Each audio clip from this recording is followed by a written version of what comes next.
Bueno, buenos días. El día de hoy nosotros les vamos a hablar acerca de los estimulantes y los inhalantes volátiles, ¿cierto? Bueno, entre las sustancias podemos encontrar anfetaminas, antinas y bebidas energizantes. En los inhalantes también podemos incluir los nitritos y ya nosotros les vamos a hablar pues acerca de cada uno de ellos. Nuestro grupo está conformado por Carlos Millán, Sandra Pulgarín y quien les habla, Alejandra Betancourt. Bueno, vamos a iniciar con las anfetaminas. ¿Qué son las anfetaminas? Estas son unos agentes adrenérgicos sintéticos, ¿cierto? Estos son potentes estimulantes del sistema nervioso central, se absorben de manera muy bien por vía oral, son metabolizadas en el hígado, son excretadas por la orina y no sufren cambios en el organismo. Eh, lo que hace que los adictos en muchas ocasiones, no todas, tomen su propia orina. Pueden haber otras vías para su administración, como por ejemplo la vía parenteral o inyectada, también la vía inhalada. Se absorben de una manera muy rápida por todas las vías y se completa su acción de 4 a 6 horas de ser ingerida. Bueno, en el mecanismo de acción tenemos que involucra a varios neurotransmisores. Por ejemplo, el incremento de la recaptación de dopamina, inhibe la recaptación de serotonina, aumenta la liberación de noradrenalina, por eso se dan todos los efectos adversos que vamos a ver a continuación. En una intoxicación aguda se caracteriza porque se da temblor, hiperactividad, irritabilidad, insomnio, puede haber cefalea, hipertensión. También puede aparecer confusión, agresividad, alucinaciones de manera paranoide. Pueden haber intentos de suicidio y homicidio. Algo muy importante es que se puede aumentar el riesgo de los síntomas si existe, por ejemplo, una enfermedad mental previa. En los cuadros más graves podemos ver convulsiones, hemorragias, incluso podemos ver coma.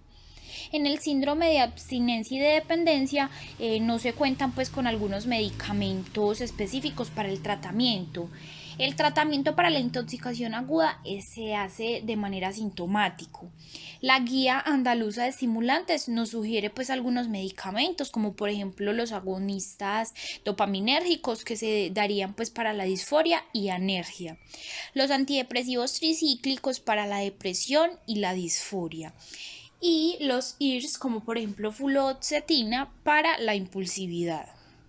Bueno, ahora continuemos con las antinas. ¿Qué son las antinas? Las antinas son alcaloides contenidos en algunas plantas, ¿cierto? Las más conocidas son ¿qué? La cafeína, que conocemos que está pues en el café, la teobromina, que está pues en el cacao, y la teofilina. Son alcaloides que reciben pues un nombre químico, metilsantinas, y están relacionadas con el ácido úrico, ¿cierto? La cafeína y la teobromina se absorben muy bien por vía oral, ¿cierto? Tienen una amplia distribución por todo el organismo, y atraviesan las barreras hematoencefálicas, la barrera hematoencefálica y placentaria. Su metabolismo se da en el sistema hepático. Como ya sabemos, la cafeína es la sustancia más consumida en el mundo. Bueno, las antinas han sido muy utilizadas de manera terapéutica. La teofilina se utiliza mucho pues, para el tratamiento del asma y otros procesos pulmonares. En el mecanismo de acción podemos ver que ejercen su acción mediante la inhibición de fosfodiesterasas. También hay un aumento consecuente de AMP cíclico y un efecto antagonista sobre los receptores de adenosina. Desde el punto de vista de las adicciones, que es lo que nos vamos a centrar, la santina más importante es la cafeína. Los síntomas de intoxicación aguda pueden ser inquietud, nerviosismo, excitación, pueden complicarse y volverse en convulsiones, ¿cierto? Entonces es muy importante darnos cuenta cuando hay una intoxicación. También puede haber taquicardia, taquipnea, arritmias cardíacas, edema pulmonar. Esta intoxicación es muy rara porque da efectos muy distintos hay una estimulación del sistema nervioso central, hay taquicardia, hay arritmias. Los pacientes que sufran de ansiedad, insomnio, problemas cardíacos o enfermedades acidopépticas deben moderar o suprimir el consumo de estas sustancias porque esto les puede generar síntomas muy graves, mayor a los que no sufren de esto. El consumo pues crónico de cafeína produce tolerancia, ¿cierto? Síndrome de abstinencia y dependencia física. Bueno, tanto la dependencia como el síndrome de abstinencia pueden presentarse con el consumo crónico de dosis pequeñas. Eh, bueno, los síntomas más frecuentes del síndrome de abstinencia serían cefalea, ansiedad, depresión, apatía, debilidad, aumento de la tensión muscular y un deseo intenso de cafeína. Bueno, tanto el síndrome de abstinencia como la dependencia se pueden manejar con la disminución progresiva de las sustancias ingeridas, es decir, el paciente debería ir disminuyendo la cantidad de cafeína que se consume al día para así ir mejorando su sintomatología. Muy buenos días muchachos, les habla Carlos Millán y vamos a continuar con lo que son las bebidas energizantes.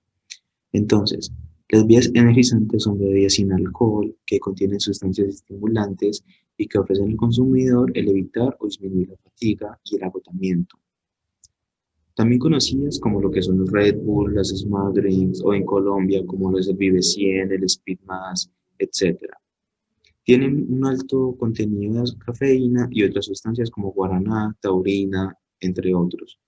Se consumen por vía oral para aumentar la energía, disminuir el cansancio, el sueño y el efecto depresor del alcohol y otras drogas. La toxicidad de estas sustancias se le atribuye a la cafeína, ya que la cafeína, como dijimos, está aumentada en estas bebidas. No se conocen los efectos tóxicos de otros componentes. Las complicaciones dependen de la susceptibilidad individual y tienen que ver con una estimulación del sistema nervioso central, que en los casos más graves podría evolucionar a episodios de manía, crisis hipertensivas, arritmias y convulsiones. En caso de presentarse estas complicaciones como el tratamiento es sintomático, se pueden usar benzodiazepinas para la agitación, las convulsiones, la hipertensión y la taquicardia. Y se debe tener precaución con los neurolépticos porque bajan el umbral convulsivo. Otra cosa de los que les voy a hablar son de los inhalantes o disolventes volátiles. ¿Qué son estos? Estos son líquidos que se vaporizan a temperatura ambiental. Se encuentran en una variedad de productos económicos y fácilmente obtenibles. Son de uso común, doméstico e industrial. Estos incluyen los diluyentes y removedores de pinturas, líquidos para lavado en seco, quitagrasas, gasolinas, pegamentos, correctores líquidos y los líquidos de los marcadores también. Este grupo de drogas también es llamado inhalables, solventes o sustancias volátiles. Se caracterizan por ser líquidos o gases volátiles con alta liposolubilidad y, aunque sus principales usos se encuentran en industria, como lo son los productos terminados o intermedios en varios procesos químicos desde hace varias décadas, se reconoce su potencial de abuso. Por eso nosotros vemos hay veces que es como adictivo, hemos tenido amigos que mantienen el lindo marcador o el liquid paper, aunque eso se es visto muy poco. Estos compuestos también poseen una alta liposolubilidad y se absorben rápidamente por vía pulmonar, lo que evita el efecto metabólico del primer paso hepático. Gracias a que se trata de sustancias tan diversas, los aspectos cinéticos, son muy variables. La excreción es pulmonar, renal y hepática. Entonces, ¿qué es lo que podemos hacer en una intoxicación aguda? O también qué se puede presentar. Al igual que otros depresores del sistema nervioso central, la intoxicación con inhalantes presenta una primera fase excitatoria, similar a la producida por la embriaguez etílica, en la que hay hilaridad, euforia e hiperactividad y puede acompañarse de alucinaciones auditivas y visuales. A medida que se incrementan las dosis, el cuadro progresa a una depresión del sistema nervioso central, lo que son las confusiones, el torpor mental, el dolor de cabeza y efectos tóxicos cardiovasculares, taquicardia o bradicardia e hipotensión. Otras manifestaciones son agresividad, paranoia, ataxia, confusión, diplopía, visión borrosa, inyección conjuntival, lagrimeo, náuseas, vómitos, dolores abdominales, diarrea, tos, estornudos, disnea, dolor precordial, disartría, letargia, miriasis, nistagmos, convulsiones y lo que son y el coma, perdón. La muerte súbita es el mayor riesgo asociado con el uso de estas drogas. En los efectos del consumo crónico, el modo como se utilizan estas sustancias origina las lesiones de la piel y las mucosas. Como es inhalables, entonces las mucosas son los que más van a sufrir. También es frecuente la aparición de miopatías. Puede aparecer diversas nefropatías y alteraciones hematológicas con disminución de algunas células sanguíneas, anemia, leucopenia o trombocitopenia. Entonces, ahora hablemos de los nitritos. Los nitritos inhalantes son sustancias de uso popular como estimulantes sexuales para su intensificación del placer y la dilatación del esfínter anal. El más conocido es el popper. Nombre popular para las presentaciones de nitritos inhalables, esta sustancia es un vasodilatador cuyos efectos se inician a los pocos segundos y duran unos cuantos minutos. Estos dichos efectos son enrojecimiento de la cara y cuello, irritación de la piel, que son nariz y alrededor de los labios, taquicardia, mareo, la hipotensión, la euforia pasajera, la cefalea, las náuseas, el vómito y la prolongación del orgasmo. Esta sustancia genera tolerancia y dependencia también. La vasodilatación de los nitritos puede producir mareo y síncope. También se presenta lo que es la metahemoglobinemia y en casos extremos acidosis metabólica, letargia, isquemia miocárdica, coma y convulsiones. Bueno, dentro del tratamiento de la intoxicación aguda por inhalantes tenemos que debemos realizar ABC, administración de oxígeno de acuerdo con la necesidad, intubación y ventilación mecánica en caso de depresión del sistema nervioso central. Realizar medidas de descontaminación, contacto dérmico, realizar baño exhaustivo con agua y jabón, enfatizar en el aseo de los pliegues, pabellón auricular, cuero cabelludo y región periumbilical. No inducir el vómito, diluir contenido gástrico con agua 10 cc por kilogramo. Si el paciente presenta alteración del estado de conciencia, se debe asegurar previamente la vía aérea mediante intubación. También tiene indicación de lavado gástrico ante la coingesta de otras sustancias con el hidrocarburo. Administrar carbón activado 1 gramo por kilogramo diluido al 25% por sonda nasogástrica en dosis única, solo en caso de intoxicación por los hidrocarburos citados y en querosene y trementina. En caso de convulsiones, administrar diazepam 5 miligramos intravenoso en adultos y 0.1 a 0.33 miligramos por kilogramo, dosis hasta un máximo de 3.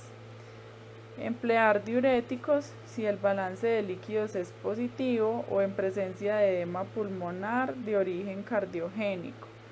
Evitar el empleo de adrenalina y atropina y en caso de ser indispensable su uso, iniciar con la dosis terapéutica más baja. Administrar lidocaína para las arritmias ventriculares 1 miligramo por kilogramo en bolo intravenoso para continuar en adultos de 1 a 4 miligramos por minuto y en niños de 1 a 1.5 miligramos por minuto en infusión continua. En caso de daño hepático por intoxicación por hidrocarburos halogenados, se debe iniciar tratamiento con N-acetilcisteína, una dosis de 140 miligramos por kilogramos vía oral.